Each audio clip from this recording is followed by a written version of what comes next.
Lee Anderson. Thank you, Madam Deputy Speaker. Now then, as we recover from the pandemic, this Queen's speech is just what the doctor ordered.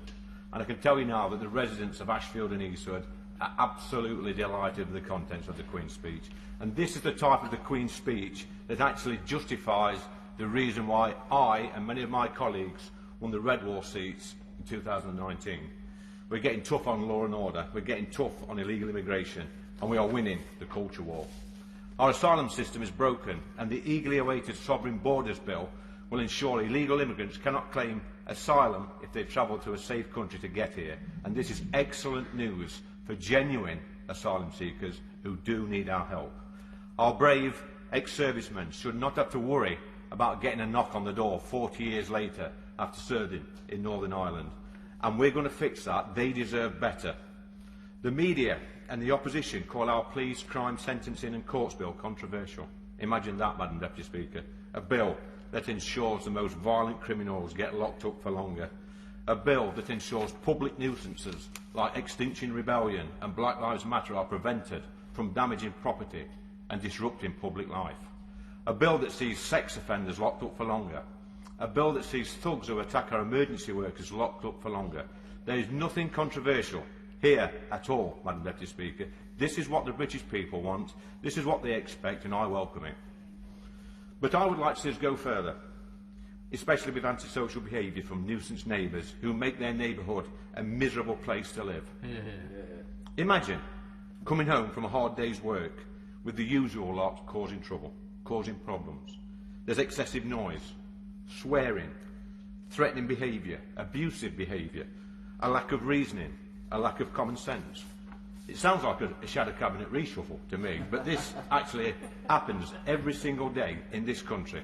And I hope that on top of this fantastic bill, we can look at this very important issue.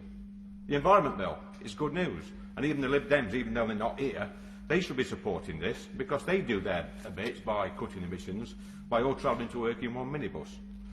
The Labour Party will probably start banging on again about the NHS, but that ship has sailed for them. They're not trusted on the NHS or social care. Their legacy in Ashfield is a £1 million a week debt, PFI, on our hospital. Our brilliant NHS, or as we call it, our brilliant National Health Service, is safe in our hands. But the Labour Party have their own NHS, which is the National Hindsight Service. This service is just over a year old, and basically it's the think tank of opposition MPs who have never spoken to anyone outside the tea room or Twitter. And what they do, they claim credit for every good thing that happens in our country, and when things go wrong, they just say, "I told you so." And this is a failing service, Madam Deputy Speaker, so their leader has leapt to another bandwagon, which is home decorations. Whilst he was lurking about in John Lewis, looking at wallpaper, our PM was up in Hartlepool, talking to real people about real issues and his vision for the area and winning elections. My little friends making such a robust speech in defence of the people of Ashfield and our country. Isn't the truth that battles are not won, as he put it, on Twitter or the tea room?